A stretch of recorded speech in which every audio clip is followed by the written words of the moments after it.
Hapon mga kaloji. Ay ay ay. So kumusta ang araw natin ngayong Martes na ito?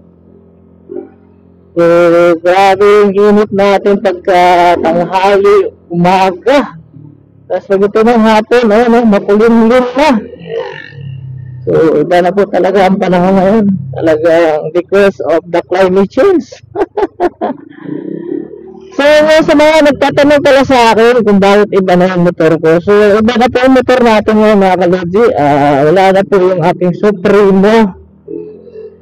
Bali, ang pinalito ng ating Supremo ay RX version 2 po mga kaloji. So, pasensya na kayo at medyo hindi masyado tayo nag-upload sa YouTube kasi masyadong busy.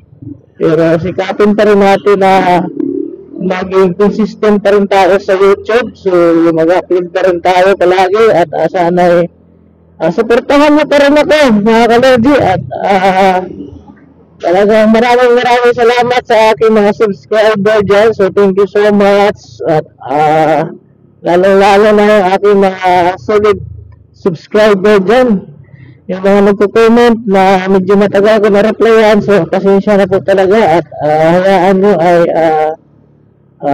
pag hindi tayo busy ay talagang magre-reply agad tayo mga kaloji. Kasi siyempre papasalamat tayo sa inyo kasi tinatangkilik mo yung aking YouTube channel, Logimix TV Vlog. So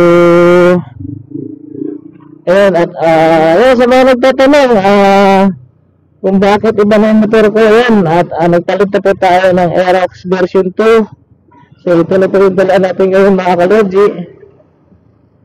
At bali i-review ko itong motor ko na ito mga kaloji kasi meron din tayong dinagdag yung sa unahan. Ayan yung side mirror, pero ginawa na po natin style or design mga kaloji.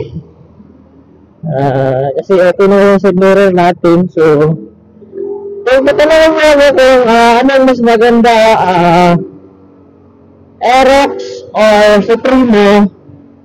Para sa akin, kung highway lang tapos ganito simentado, mas gusto ko yung Matic.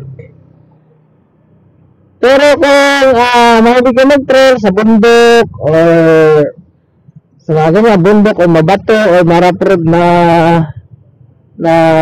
kalsada,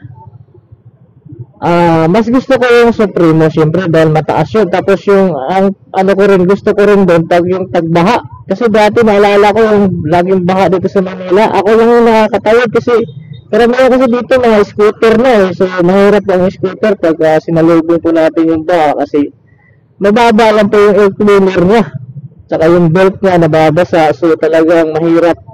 Hindi katulad ng Supremo na mataas, tapos yung carb niya nasa taas, tapos air cleaner niya nasa taas. So talagang pasok siya dun sa mabaha na lugar. So yun nga. At siyempre yung isip natin, ako minsan parang simula sa nagka-motor ako, wala akong motor na scooter. So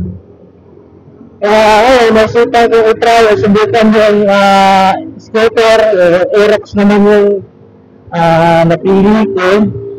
Sa takbo naman, okay naman yung Aerox. Okay naman din yung Supremo. Kasi yung Supremo na dati, naiwi ko na ng buhay yun 5 months pa lang sa akin yung Supremo ko na yun dati, inuwi ko na ng buhay yun. Ang kilometrahe ng Manila to Bohol, tumakbo ko ng 1,456 kilometer. So Manila to Bohol yun.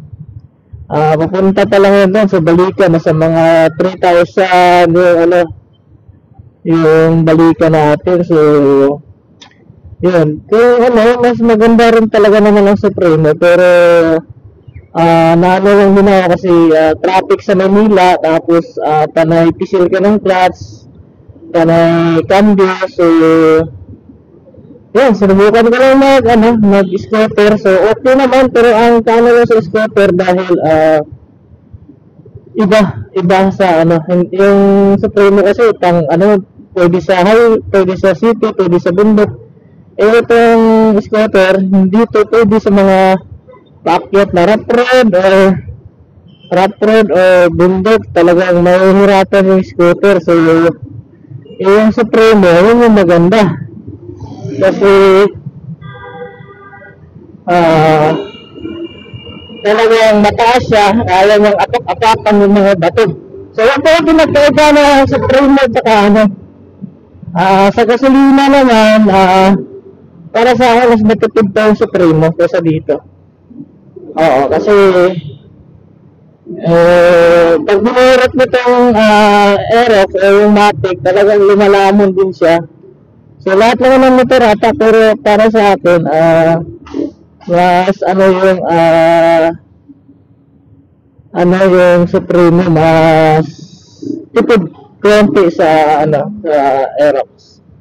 So, maraming salamat pala sa inyo mga kalaging. Dito na lang muna ang aking vlog.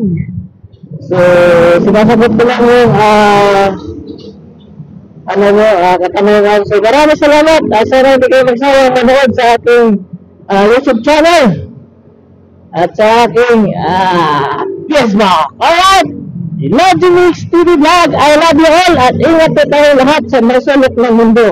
I love you and God bless.